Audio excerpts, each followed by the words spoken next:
Steven is a big man. He is a big man and an imposing man. He looks very strong, very tall. He was a thing of huge appetites. Everything he did with an enormous amount of passion. If I were to say that now I have everything. I just think it had conflicting results. I was cast in the film The Glimmer Man, which starred Steven Seagal and Keenan Ivory Wayans. I was working the first day of the movie, first day, and John Gray, the director, comes in to my trailer and says, "So, how's everything going?" I go, "Oh, fine, John, fine. We're having a problem."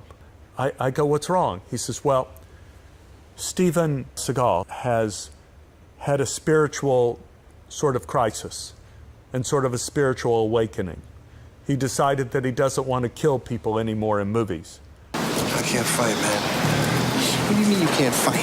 It's a fine time to tell me now. Warner Brothers is very upset. They say, "Steven, I understand what you're doing, but you dance with who brung you.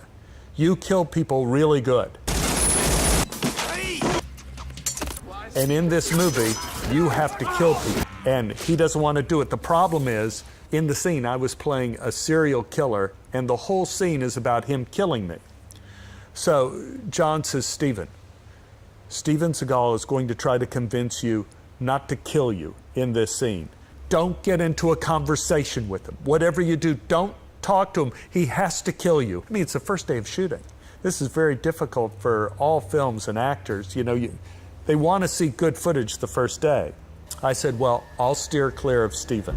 So we got called to the set, and that was the first time I met Steven on the set. And he came up to me, and he had that cool persona that, "So, what do you think about this scene?"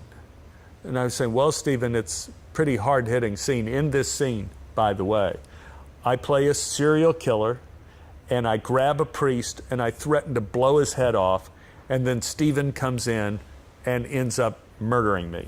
So I said, "Steven, it's a pretty intense scene." He says, "I think it would probably be better if I don't kill you." I said, I hear you. And Steven says, "I think it's just bad that we keep putting this violence into the world. I mean, we're creating a sicker and sicker society by putting this kind of thing out into the world." I said, "I understand that, Steven, but this case may be an exception. I'm looking at my life as a serial killer, and I feel I'm trapped in this broken soul that I'm inhabiting.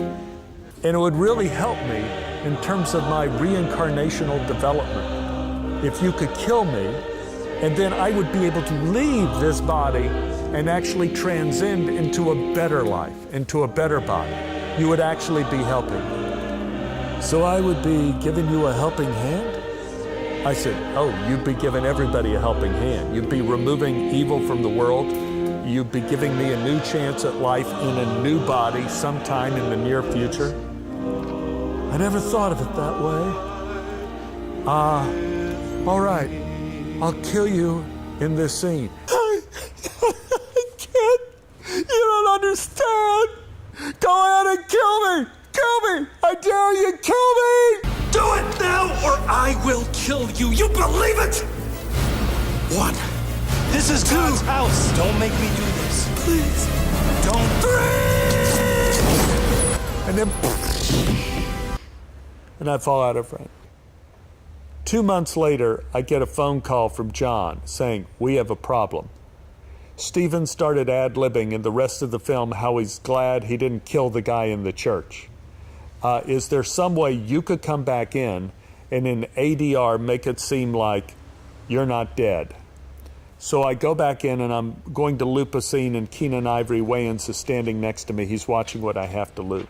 So this is what they have. They have me backing up to camera, Steven pulling up a gun, firing. My entire chest explodes, like my heart explodes, like blood flies out at the camera, and I fall out of frame, and smoke rises into the thing as Steven Seagal walks into the shot, and John Gray whispers, "Now right here, if you could say something to to make it sound like you're still alive.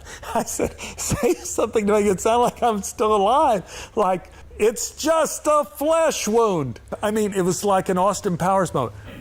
I'm still alive, only I'm very badly burned. I ended up shouting up, finish me off, you son of a... Come on, don't leave me like this. Kill me. It was horrible. Keenan Ivory Wayans just looked at me and said, man, now we are in the realm of high comedy. And he walked off. In the end, I think they just left it to where Steven killed me. I think they cut out all of my extraneous lines.